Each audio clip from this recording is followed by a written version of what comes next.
রাখলো, মাম্বানা লিল্লাহি মাসজিদান বানাল্লাহু লাহু বাইতান ফিল জান্নাহ, যে ব্যক্তি মসজিদ নির্মাণ করলো তার জন্য আল্লাহ রাব্বুল আলামিন জান্নাতে বাড়ি নির্মাণ করে।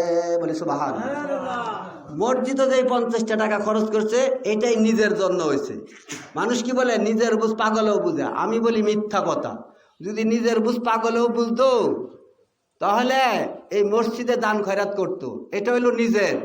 আর যা কামাই রোজগার করলেন, বিল্ডিং যাই করলেন, মেয়ে নিয়ে যাবো, ছেলে নিয়ে যাবো, ওয়ারিশ ঘর নিয়ে যাবো, লাস্টে সবাই থয়া সবাই কি কবরে যাব, সব কি থাকবো। কারণের জন্মাল কি হয়েছে ভাই? কারণ লগে লইয়া গেছে, কিন্তু কাজে আইছে না, কারণ লগে লইয়াই গেছে, আপনি নিতে পারবেন না। কারণের জন্মাল, কারণের বাড়ি গাড়ি, কারণের বিল্ডিং, কারণের রাজপ্রাসাদ যা আছেন সব লগে লগে লইয়া তলে গেছে। কিভাবে তলে গেছে দেখেন। কারণকে মুসা আলাইহিস সালাম বললেন যে তোমার এতগুলা উট, এত মাল তুমি যাকাত দাও। কারণ কয় কি, হো তোমার লুভ হয়েছে, এই মাল কামাই করতে কষ্ট হয়েছে, এই তোমার লুভ হয়েছে আমার মালের প্রতি, আমার উটের পাল দেখে তোমার লুভ হয়েছে, তুমি উট যাকাত চাইতেছ না, কারণ যাকাত দিতে অস্বীকার করলেন।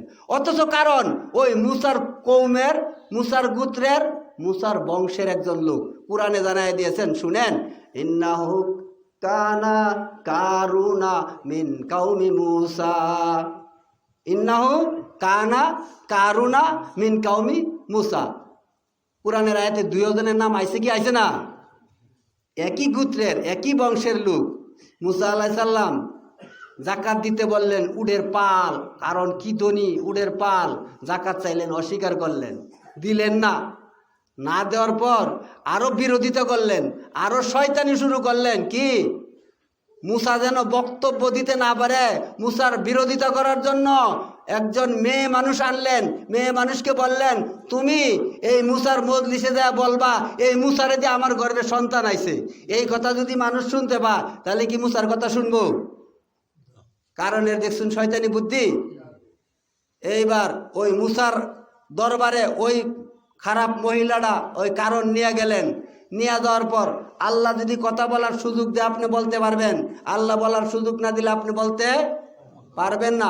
আপনার দাঁত আর জিহ্বা আছে বিধায় আপনি কথা বলতে পারবেন। আপনার মতো কত বড় দাঁত জিহ্বা আছে কথা বলতে পারে না। ওই মেয়েটাকে নিয়ে গেলেন মুসার দরবারে। যাওয়ার পর মেয়েটা বলে কি, কারণ শিক্ষা দিছে কি, তুমি যা বলবা মুসার দ্বারা আমার গর্ভে সন্তান আইছে। কারণ মিথ্যা শিক্ষা দিল না সত্য শিক্ষা দিল? মিথ্যা শিক্ষা দিল। মেয়েরে বলছে তোমার যা প্রয়োজন আমি তাই দিব, কিন্তু তুমি মুসার পক্ষে এই কথাটা বলবা যেন মুসার কথা কেউ না শুনে। ওই মহিলাটা ওই দরবারে যায় বলে কি, আহারে আল্লাহর একজন পয়গম্বর, এত সুন্দর সত্যবাদী একজন লোক, আল্লাহর একজন নবী, ইনার দ্বারা কি অন্যায় কাজ হইতে পারে, কত ভালো মানুষ। যেটা বলার এটা না বললা আরে কি করছে, প্রশংসা করছে। কি করছে ভাই? প্রশংসা করছে। কারণ কয় আমি কি শিখাইলাম আর ও কি শিখে গেল? আরে কারণ তোর কথায় চলবো ওই বেডির মুখ, না আল্লাহর কথায় চলবো? আল্লাহর কথায় বেডির মুখ চলে, আমার কথা আমার নিজের ইচ্ছায় মতে চলে না, আল্লাহ চালায়। এইবার ওই কারণের খবরটা মুসা আলাইহিস সালাম শোনার পরে বলতেছে, আল্লাহ এই কারণ তোমার বিরোধিতা করলো, আমার বিরোধিতা করলো, এইবার কত বড় একটা অপরাধ আমার উপর চাপায় দিল, আমি নাকি এই মেয়ের সাথে কুকর্ম করছি। আল্লাহ আমার কি করে সহ্য হইতে পারে এই কথাটা? আল্লাহ এই কারণের বিচার এক্ষুনি আমি চাই। কি অন্যায় করলে কি আপনারা বিচার চান না? কেউ যদি অন্যায় করে বিচার চান না নিজেরা না করবাইলে? আল্লাহর কাছে মুসা বিচার চাইলেন। আল্লাহ তাআলা মুসাকে বললেন, এই মুসা তুমি কি বিচার চাও? তুমি কোন বিচার চাইলে খুশি, তোমার মন মতেই তোমারে দিলাম, তুমিই করো বিচার, তুমি মনে যেটা চা সেটাই করো। মুসা আলাইহিস সালামের মাথার বুদ্ধি আইলো কি, এই কারণটা আর জমিনের উপরে রাখতাম না, জমিনের নিচে ডাবাইয়া দেই। মুসা আলাইহিস সালাম কইল, আল্লাহ এই কারণটা জমিনের নিচে ডাবাইয়া দাও। মুসা আলাইহিস সালাম রে আল্লাহ তাআলা বললেন, তুমি নিজেই কও জমিন রে। মুসা আলাইহিস সালাম নিজেই কইলেন, ইয়া দুকজি, হে জমিন কারণকে গ্রাস করো, কারণকে ধরো। মুসা আলাইহিস সালাম কওয়ার সাথে সাথেই কারণকে মাটিয়ে গ্রাস করে ফেলাইছে, দইরা ফেলাইছে। ওর নিচের দিকে যাওয়া শুরু হয়েছে, যখন হাঁটু পর্যন্ত যায় তারপরেও তার বুঝায় না। এইবার তার যে সহপাঠী আছে সুরে সুরে আলী এক সুরে বিয়া করে আরেক সুরে হালি, কারণ যেরকম বদমাস তার লগে আরো কয়েকটা বদমাস আছে, ওটি হলো 100। এই বদমাসটি কারণে ডাক দিছে, এই তোমরা আমার একটু ধরো, আমি তো নিচের দিকে যাইতেছি গা, তোমরা একটু ধরো। দেখেন তাও আল্লাহরেও কয় না, মুসারেও কয় না, ওর সহপাঠী রেখো, তোমরা একটু ধরো।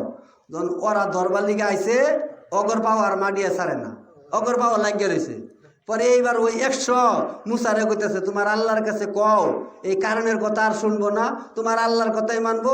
এই মুসা, তুমি যে পেইগম্বর, তোমার কথাই মানবো, তবে আল্লাহর কাছে সুপারিশ করো আমাদের যেন জমিনে ছাইরা দেয়। আর আল্লাহর কাছে সুপারিশ করলেন, আর তারা আল্লাহর সুপারিশ চাইলেন, মুসার কাছে তারা চাইলেন, আল্লাহ তাআলা তাদেরকে ছাইরা দিলেন, ওই কারণকে জমিনের নিচে ডাবাইলেন। শুধু কারণ যে সময় যায়, যখন সিনা পর্যন্ত গেছে, তখন আল্লাহ মুসারে কয়, তোমার কি একটু দয়া নাই? তোমার চোখের সামনে মানুষটা কত কষ্ট করে নিচে যাইতেছে, তুমি একটু দয়া করিয়া আরেকবারের মতো ক্ষমা করো। ভাই, যে ছাগলে খেত খাইছে, খেতুলা বুঝতেছে, ছাগলওয়ালারে বাঁচাই দিবার চা, থাক ছাইরা দেও, আজকে আর করণীয় না। এরকম সুয়ারিশ করার লোক আছে না? কিন্তু বুঝতেছে খেতুলা প্রতিদিনই লাগায় খাওয়ায়, বুঝতেছে খেতুলা, কিন্তু বুঝতেছে মুসা। আল্লাহ কইতেছে আরেকবারের মতো ক্ষমা করো। আল্লাহ কিভাবে ক্ষমাটা করি, আমার যে অপবাদটা দিছে, ক্ষমা করো, এটা কইতে না কইতে কারণের মুখ দিয়ে কি আয়া শুনেন।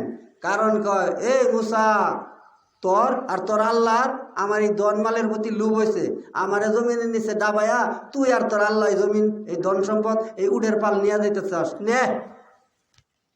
তলে যায় অবস্থা এই কথা কয়। তখন মুসা আল্লাহরে ডাক দেখ, আল্লাহ হুন, তলে যাইতেছে, এরপরেও দেও কি কয়, তোমার আর আমার বলে কারণের মালের প্রতি লোভ হয়েছে, এর লিগে বলে জমিনের নিচে ডাবাইয়া নিতাছি।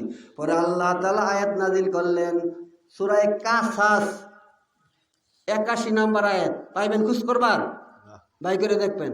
সূরার নাম সূরা কাসাস, আয়াত নাম্বার 81। ফা খসাবনা বিহি অবি দারুল আরুদা। এই আয়াতে জানাইলেন, কারণের চোখের সামনে তার দালান কুড়া বাড়ি গাড়ি যা আছে তার চোখের সামনে নিচে ডাবা শুরু হয়ে গেছে। কারণ দেখতে পারলো, ওই যে কইলো যে আমার জমিনের নিচে ডাবাইয়া দনমাল লুট করে তুই আর তোর আল্লাহ নিবি। আল্লাহ কয় রাখ, এর চোখের সামনে এর দনমাল নিচের দিকে ডুবাই দেয়। কোরআনের আয়াত বলছি, আপনি বাই করে দেখবেন। সূরা কাসাস কত নম্বর আয়াত কইছি? 81 নম্বর আয়াত। ফা খসাবনা বিহি অবি দারুল আরুদা বাইতাবিয়া, জমিনের নিচে কারণের দলমাল সহ জমিনের নিচে ডাবাইয়া দিছে। আজও পর্যন্ত যদি আপনার ইচ্ছা থাকে আপনি যাই দেখতে পারেন, ডাব দেয় আছে। কতদিন পর্যন্ত? ফাহুয়া ওয়াতা জালজালু ফিল আরদ ইলা ইয়াউমিল কিয়ামা, কিয়ামত পর্যন্ত জমিনের নিচে কারণ ডাব দেই থাকবে। এটা দৃশ্য আল্লাহ তাআলা রেখে দিয়েছেন। এই দৃশ্য দেখার পরে, শোনার পরে যারা মানলো না, বিশ্বাস করলো না, তারা কারণের চেয়ে খারাপ। তারা কার চেয়ে খারাপ? এরপরেও যদি দান না করেন, এরপরেও যদি একজন আলেমকে তাদেম না করেন, এরপরেও যদি মসজিদকে মহব্বত না করেন, আমি মনে করব কারণ আর কত খারাপ, তার চেয়ে তুমি বেশি খারাপ। এতটুকু শোনার পরেও যদি মসজিদ দান না করে, কি করেন? আমরা নিয়ত করব 7 দিনে কমসে কম 20টা 50টা 10টা টাকা আনার জন্য। এরকম কেচ্চা কেচ্চা বলাবান 893 টাকা মোবাইলে রিচার্জ করে, 732 টাকা মোবাইলে রিচার্জ করে, 98 টাকা মোবাইলে রিচার্জ করে। কোটটা টাকা দেওয়ার করলে কামাই করি, এটা কি কর? কামাই করি। এই তোর মোবাইলে রিচার্জের টাকা কামাই করি পারস?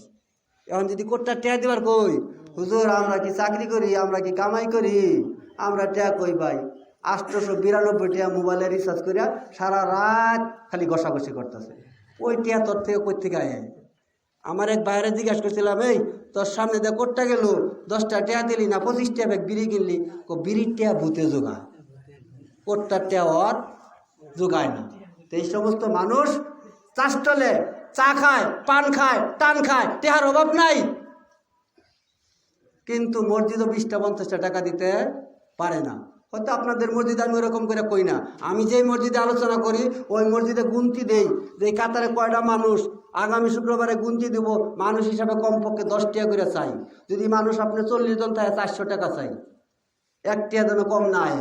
ইনশাল্লাহ পরের শুক্রবারে 415 টাকাই হয়েছে। কারণ মানুষকে বোঝানোর পরে যারা মানে তারাই হলো মানুষ।